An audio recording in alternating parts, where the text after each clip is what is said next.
Hello दोस्तों, आज हम एक्सप्लेन करने वाले हैं द इनविटेशन गेम मूवी को। दोस्तों, ये कहानी ब्रिटेन के महान मैथमेटिक एलन ट्यूरिंग की है, जिन्होंने बगैर लड़ाई लड़े लाखों लोगों की जान बचाई थी और वर्ल्ड वार 2 को रोकने में अहम भूमिका निभाई थी। तो अब हम कहानी को बताते हैं कैसे एलन ट्यूरिंग ने बगैर लड़ाई लड़े लाखों लोगों की जान बचाई थी। कहानी की शुरुआत 1951 से होती है, जहां पर कोई पुलिस को ये बताता है एलन ट्यूरिंग के घर में चोरी हुई है और तभी पुलिस वाले एलन ट्यूरिंग के घर में पहुंच जाते हैं और देखते हैं एलन ट्यूरिंग के घर की बहुत ख़राब हालत हुई पड़ी है। लेकिन पुलिस वालों को ये नहीं लगता है कि एलन ट्यूरिंग के घर में से कुछ चीज़ चोरी हुई है और फिर नोक एलन ट्यूरिंग के पास जाता है और एलन को बताता है, कल रात तुम्हारे पड़ोसी ने बताया है यहाँ पर चोरी हुई है और तुम हमें बताओ कल रात यहाँ क्या हुआ था और फिर हम उसको ढूंढ निकालेंगे। लेकिन एलन कहता है, मुझे नहीं लगता तुम उस चोर को पकड़ पाओगे। अगर वो चोर आपके सामने से भी गुजर जाए जब भी तुम उसको नहीं पकड़ पाओगे। और फिर एलन ट्यूरिंग कहता है, अगर मैं तुमसे काम करवाने की बजाय एक सफाई करने वाली औरत को बुला लूँ तो अच्छा होगा। वे पुलिस वाले वहाँ से आ जाते हैं, लेकिन एक पुलिस वाला एलन पर कुछ शक करने लगता है और कहता है, मुझे एलन में कुछ गड़बड़ी लग रही है। और फिर हम वहाँ से सीधे फ्लैशबैक में आते हैं और ये वक्त होता है सन 1939 का, जहाँ पर जर्मनी की वजह से वर्ल्ड वार 2 चल रही थी और ब्रिटेन ने भी जर्मनी के खिलाफ युद्ध का ऐलान कर दिया था और ब्रिटिश जर्मनी से युद्ध जीतने के लिए कुछ खुफिया प्रोजेक्ट भी कर रहे थे। और फिर अगले दिन Alan Turing Bletchley radio manufacturing park में आता है, जहां ब्रिटिश गवर्नमेंट अपने खुफिया प्रोजेक्ट चला रही थी। और फिर एलन वहां डेनिस्टन से मिलता है और डेनिस्टन ऐसे आदमी को ढूंढ रहा था जो जर्मन भाषा के मैसेज जो कोड में होते हैं उनको डिकोड कर सके। तभी डेनिस्टन को पता चलता है एलन ट्यूरिंग को जर्मन भाषा नहीं आती है और फिर डेनिस्टन अपनी सेक्रेटरी को एलन को बाहर निकालने के लिए बुलाने लगता है। लेकिन तभी एलन एनिग्मा का नाम लेता है, जिसको सुनकर डेनिस्टन रुक जाता है, क्योंकि एनिग्मा ऐसी मशीन होती है जिससे जर्मन के सोल्जर एक दूसरे को कोड वाले मैसेज भेजते हैं। और एलन डेनिस्टन से कहता है, एनिग्मा मशीन एक पजल की तरह है और मुझे पजल सुलझाना बहुत अच्छा लगता है।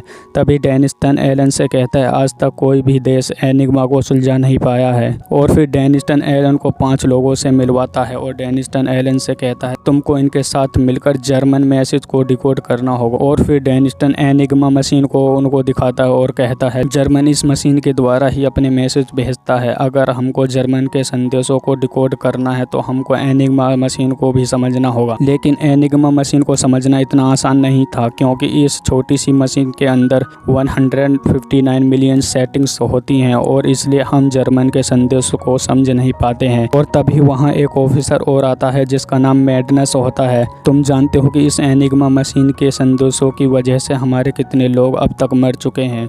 और फिर मैडनेस बताता है, जब से हम बात कर रहे हैं उस वक्त से हमारे 3 लोग और मर चुके हैं और अब तुम अंदाज़ा लगा सकते हो हर दिन हम एनिग्मा मशीन की वजह से कितने लोगों को खो रहे हैं।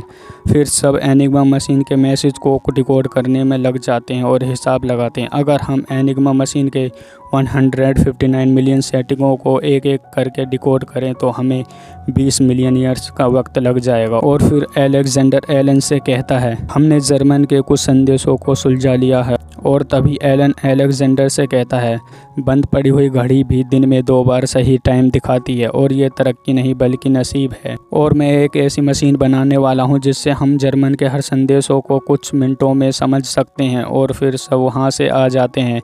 लेकिन एलन मशीन के लिए डिज़ाइन बनाने में लगा होता है और फिर डिज़ाइन बनकर तैयार हो जाता है और अब उस मशीन को बनाने के लिए कुछ चीज़ों की ज़रूरत होती है। लेकिन टीम का हेड अलेक्जेंडर उस सामान को लाने से मना कर देता है। और तभी एलन डेनिस्टन के पास आता है और कहता है, एनिग्मा एक बहुत अच्छी मशीन है और उसको समझने के लिए एक मशीन की ही ज़रूरत पड़ेगी। लेकिन हम एनिग्मा को समझने के लिए इंसानों का प्रयोग कर रहे हैं। लेकिन डेनिस्टन एलन की बातों को इग्नोर कर देता है, क्योंकि डेनिस्टन को भी एलन का काम पसंद नहीं आता है और उसके टीम के लोगों ने भी एलन के खिलाफ शिकायत डेनिस्टन से की थी, इसलिए डेनिस्टन भी मना कर देता है। और फिर एलन एक लेटर चर्चिल को भी लिखता है जो ब्रिटिश के प्रेसिडेंट होते हैं। और फिर एलन उस लेटर को मैडनेस के हाथ प्रेसिडेंट जर्जिल के पास पहुंचा देता है और प्रेसिडेंट जर्जिल एलन के लेटर को पढ़ते हैं और जर्जिल को एलन का प्रोजेक्ट पसंद आता है और जर्जिल एलन को उस मशीन को बनाने के लिए फंडिंग के साथ साथ उस प्रोजेक्ट टीम का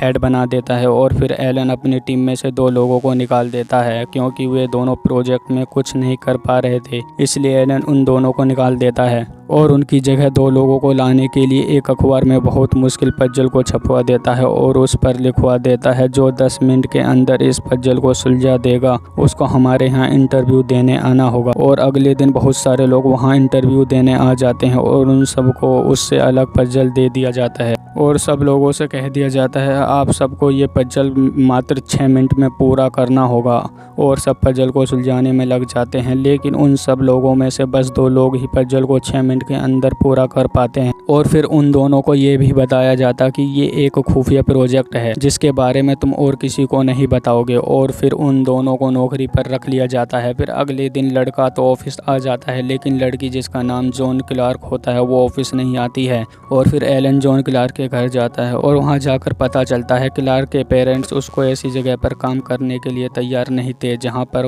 बस मर्द काम करते हैं। लेकिन एलन को क्लार्क की बहुत ज़रूरत होती है क्योंकि क्लार्क ने उस पजल को मात्र 5 मिनट और 34 सेकंड में पूरा किया था। और फिर एलन क्लार्क से कहता है हमारे वहाँ कुछ ऐसी भी लड़कियाँ हैं जो मर्दों से अलग टाउन में रहती हैं और तुम उन सब के साथ रहकर काम कर सकती हो और क्लार्क काम करने के लिए मान जाती है और फिर एलन भी वहाँ से आ जाता है। और फिर अगले दिन हम देखते हैं मशीन को बनाने में बहुत टाइम लग रहा था और जर्मन का जो भी कोड मिलता है उसे डिकोड करने का टाइम निकल जाता है और जर्मन एनिग्मा मशीन की सेटिंग्स को हर रोज़ बदल देते हैं और हर रोज़ जर्मन अपने काम को भी पूरा कर लेते हैं क्योंकि उनके पास बस 18 घंटे का टाइम होता है। लेकिन वो सब 18 घंटे में जर्मन के भेजे कोड को सुलझा नहीं पाते हैं, इसलिए अलेक्जेंडर को बहुत गुस्सा आ जाता है और जर्मन संदेशों को फेंक देता है। और फिर अलेक्जेंडर एलन के पास जाता है और टेबल पर रखे गिलास को एलन की मशीन में मारता है और कहता है तुम हमारी मदद कर सकते हो लेकिन तुम हमारी मदद नहीं कर रहे। फिर एलन अलेक्जेंडर से कहता है मेरी मशीन काम करेगी और फिर हम इस मशीन की वजह से घंटों के काम को मिनटों में कर सकते हैं और हम जर्मन सेना के भेजे हुए संदेशों को भी समझ सकते हैं। और फिर एलन के सभी साथी वहां से आ जाते हैं। अगले दिन हम एलन को जॉन क्लार्क के साथ एक होटल में देखते हैं और क्लार्क एलन को समझाती है तुम्हें अपने साथियों के साथ मिलकर काम करना चाहिए। और फिर एलन क्लार्क के समझाने से अगले दिन एलन अपने साथियों के लिए सेब ले जाता है और सब एलन के ऐसे बर्ताव को देखकर बहुत हैरान होते हैं क्योंकि एलन उनसे पहले सही से बात नहीं करता था। सब एलन के इस बदलाव को देखकर बहुत खुश होते हैं और साथ मिलकर काम करने लगते हैं। अगले दिन अलेक्जेंडर एलन को एक पेपर देता है और कहता है अगर तुम वायर को मशीन में डायरेक्ट लगाओ तो हम मशीन की रूटर पोजीशन को जल्दी बदल सकते हैं। एलन मशीन की सेटिंग्स को बदल देता है और मशीन चलने लगती है लेकिन मशीन अब भी संदेशों को डिकोड नहीं कर पाती है। और दूसरी तरफ हिटलर की आर्मी पूरे यूरोप पर कब्जा कर लेता है और हर तरफ हिटलर की आर्मी तबाही मचा रही थी। और दूसरी तरफ एलन जर्मन संदेशों को डिकोड करने में असफल हो रहा था और ब्रिटिश सरकार भी एलन के काम से उम्मीद छोड़ देती है क्योंकि सरकार ने एलन को मशीन बनाने के लिए 85 लाख रुपए ऑलरेडी दे चुके थे लेकिन अभी तक कोई भी उसका हल नहीं निकला था।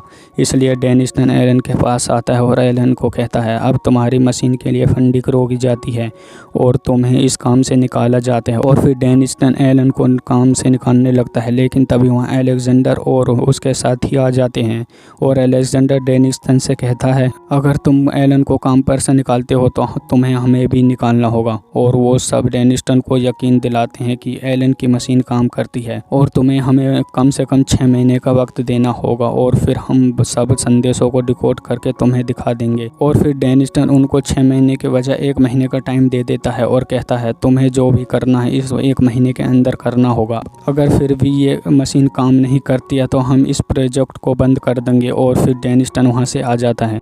और फिर अगले दिन क्लार्क एलन के घर आती है और एलन से कहती है मेरे पेरेंट्स मुझे घर बुला रहे हैं क्योंकि मैं 25 वर्ष की हो चुकी हूँ और मेरी शादी भी नहीं हुई है। और एलन क्लार्क को प्रपोज कर देता है और एलन क्लार्क से कहता है मैं तुमसे शादी करना चाहता हूँ। दरअसल एलन नहीं चाहता कि जॉन क्लार्क अपने घर वापस जाए। और अगले दिन एलन अपने साथी से पूछता है अगर मैं क्लार्क के साथ प्यार भरा बर्ताव नहीं कर पाया तो, क्योंकि एलन एक होमोसेक्सुअल होता है और एलन का संबंध मर्दों मर्दों के साथ भी रह चुका था। जितना मुझे पता है कोई भी पत्नी ये बर्दाश्त नहीं करेगी कि उसके पति को मर्द पसंद है। तभी केन क्रॉस एलन से कहता है तुमको इस बात को छुपा कर रखना होगा क्योंकि ये एक गैर कानूनी है। और डेनिस्टन भी किसी ऐसे ही मौके की तलाश में है। और फिर जॉन क्लार्क आती है और एलन को अपने साथ डांस करने के लिए ले जाती है और फिर दोनों डांस करने लगते हैं। और उधर डेनिस्टन का दिया हुआ टाइम ख़त्म हो जा रहा था लेकिन अभी तक कोई हल नहीं निकल पाया था। फिर सब एक रेस्टोरेंट में आते हैं और वहाँ क्लार्क की फ्रेंड भी आई होती है और वो क्लार्क से कहती है मुझे एक जर्मन लड़के से प्यार हो गया है, लेकिन वो किसी लड़की से प्यार करता है। तभी एलन उससे कहता है तुम्हें ऐसा क्यों लगता है वो एक लड़की से प्यार करता है। तभी हेलन बताती है क्योंकि वो जब भी अपना काम शुरू करता है वो हमेशा 5 लेटरों को सबसे पहले लिखता है SILLY सिली, इसलिए मुझे लगता है उसकी कोई गर्लफ्रेंड और उसका नाम सिली है। और तभी एलन कहता है प्यार ने जर्मन को मरवा दिया। और फिर एलन भागता हुआ अपनी मशीन के पास आता है और एलन अपने साथियों से कहता है क्या हो अगर क्रिस्टोफर को सारे सेटिंग ढूंढने ना पड़े, क्या हो अगर क्रिस्टोफर को कुछ लेटर पहले से ही पता हो जो हम जानते हैं। वो लेटर 6 बजे के संदेशों में ज़रूर होंगे, एक तो आसमान और दूसरा हिटलर की जय। और फिर एलन उन लेटरों को क्रिस्टोफर में फीड कर देता है और मशीन को चलाता है और मशीन चलने लगती है। तभी कुछ देर बाद मशीन रुक जाती है और सब लेटर एक लाइन में आ जाते हैं और एलन उनको एक बुक पर लिखकर वहां जाता है जहां एनिग्मा मशीन होती है। और जो लेटर उनको क्रिस्टोफर से मिले थे उन्हें एनिग्मा मशीन में डालते हैं और उनको आज का संदेश पता चल जाता है कि आज जर्मन सेना क्या करने वाली है। और फिर सब अपनी कामयाबी को देखकर बहुत खुश होते हैं और गले मिलते हैं। और फिर वे अगले दिन जब सुबह का संदेश आता है ये उसे भी डिकोड कर लेते हैं और अब उनको ये पता होता है जर्मन आज कहाँ पर हमला करने वाला है और उस जगह पर बहुत लोग होते हैं। और फिर अलेक्जेंडर सब बात कमांडर डेनिस्टन को बताने वाला होता है। तभी एलन अलेक्जेंडर को रोक लेता है और एलन टेलीफोन को फेंक देता है। और तभी अलेक्जेंडर एलन के एक भरकर पंच मारता है क्योंकि अलेक्जेंडर उस हमले को रोकना चाहता है क्योंकि वहाँ मासूम लोग होते हैं। तभी एलन कहता है अगर हमने हमले को रोक दिया तो जर्मन सेना समझ जाएगी हमने उनकी एनिग्मा मशीन का तोड़ निकाल लिया है और फिर जर्मन एनिग्मा की सेटिंग्स को 1 हफ्ते के अंदर बदल देंगे और फिर हमारा 2 साल का काम कुछ वक्त में ही बेकार हो जाएगा।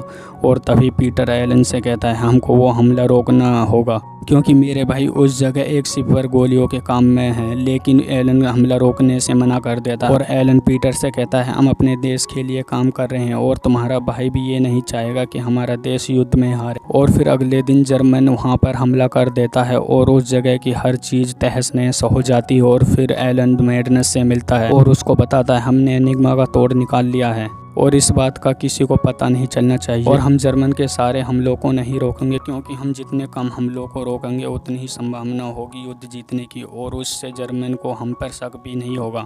और आगे भी ये सब ऐसे ही काम करते रहते हैं। और जब सब काम कर रहे थे एलन को पता चलता है कि केन क्रॉस एक जासूस है क्योंकि केन क्रॉस जर्मनी के लिए जासूसी करता है। और एलन इस बात को मैडनेस को बताना चाहता है लेकिन केन क्रॉस एलन से कहता है अगर तुमने मेरा राज खोला तो मैं भी तुम्हारी होमोसेक्सुअल वाली बात को डेनिस्टन को बता दूंगा क्योंकि इस टाइम में होमोसेक्सुअल होना बहुत बड़ा अपराध होता है। अगले दिन एलन अपने घर जाता है और देखता है मैडनेस एलन के घर में कुछ ढूंढ रहा था और मैडनेस एलन से कहता है यहाँ कोई जर्मन जासूस है। लेकिन तभी एलन बताता है जासूस मैं नहीं बल्कि केन क्रॉस है। लेकिन मैडनेस एलन से कहता है हाँ मैं जानता हूँ जासूस कैंड्रोस है क्योंकि मैंने ही उसको जासूसी करने के लिए रखा था। और कैंड्रो जो भी संदेश जर्मन के लिए भेजता था वो सब प्लान किए होते हैं और उससे हमें ही फायदा होता था क्योंकि कैंड्रोस में तुम्हारे जैसी समझ नहीं थी। और फिर अगले दिन एलन क्लार्क से मिलता है और क्लार्क से कहता है अब तुम अपने पेरेंट्स के घर जाओ क्योंकि यहाँ तुम्हारे लिए खतरा है।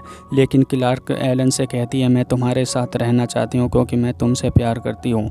और तभी एलन क्लार्क से कहता है मैं एक होमोसेक्सुअल हूँ। लेकिन क्लार्क कहती है मुझे इस बात से कोई फ़र्क नहीं पड़ता। और फिर एलन क्लार्क से कहता है मैं तुमसे प्यार नहीं करता, वो तो मुझे एनिग्मा तोड़ने के लिए तुम्हारी ज़रूरत थी। और क्लार्क को एलन की बात को सुनकर बहुत गुस्सा आता है और क्लार्क एलन के भरकर थप्पड़ मारती है और कहती है अलेक्जेंडर सही कहता था कि तुम एक घमंडी हो। और फिर क्लार्क वहां से आ जाती है और फिर कुछ सालों बाद ब्रिटेन जर्मनी से युद्ध जीत जाता है। और फिर उसके बाद मैडनेस उनसे कहता है अब तुम मशीन और सब लेटरों को जला दो और इसके बारे में किसी को नहीं पता चलना चाहिए कि तुमने कभी इस प्रोजेक्ट पर काम किया था और अब तुम अपने घर जा सकते हो। और फिर हमें पता चलता है उस दिन एलन के घर में चोरी नहीं बल्कि कोई लड़का था जिसके साथ एलन होमोसेक्सुअल कर रहा था और उस वक्त भी होमोसेक्सुअल करना बहुत बड़ा अपराध था, जिसकी वजह से एलन को गिरफ्तार कर लिया जाता है। और फिर पुलिस वाला एलन से कहता है या तो तुम्हें 2 साल की सजा के लिए जेल में जाना होगा या तो तुम्हें हार्मोकल थ्योरी करनी होगी, ताकि अब से बाद तुम्हारे मन में ऐसा करने का ख्याल न आए। और एलन हार्मोकल थ्योरी को चुनता है, जिसकी वजह से एलन बहुत कमज़ोर हो जाता है, क्योंकि हार्मोकल थ्योरी करने के नुकसान बहुत होते हैं। और फिर जब क्लार्क एलन के घर आती है और वो देखती है एलन पूरी तरह कमज़ोर हो चुका था, और तभी क्लार्क एलन से कहती है तुम्हें अकेला नहीं रहना चाहिए। और एलन कहता है मैं कभी भी अकेला नहीं था, क्योंकि जो एलन की मशीन का नाम होता है क्रिस्टोफर, वो उसके बचपन के दोस्त का नाम होता है जो बचपन में ही बिछड़ जाता है, लेकिन एलन उसको हमेशा याद रखता है और इसलिए एलन ने अपनी मशीन का नाम क्रिस्टोफर रखा था। और फिर एलन ट्यूरिंग अपने इलाज के ठीक 1 साल बाद 7 जून 1954 को साइनाइड को पीकर सुसाइड कर लेता है, और उस वक्त उनकी उम्र बस 41 साल होती है। और ब्रिटेन के लॉ के मुताबिक सन 1885 से लेकर सन 1967 तक 49,000 लोगों को होमोसेक्सुअल की वजह से सजा दी जा चुकी थी। लेकिन एलन ट्यूरिंग की मौत के कई साल बाद एलिजाबेथ ने 2013 में पोस्टमॉर्टम दिया, यानी जो भी उनके ऊपर इल्जाम लगे थे उन्हें पूरी तरह हटा दिया गया और एलन को उनके काम के लिए सम्मानित भी किया गया। और ये थी एलन ट्यूरिंग की कहानी। अगर दोस्तों वीडियो पसंद आई हो तो वीडियो को एक लाइक और चैनल को एक सब्सक्राइब जरूर कर देना।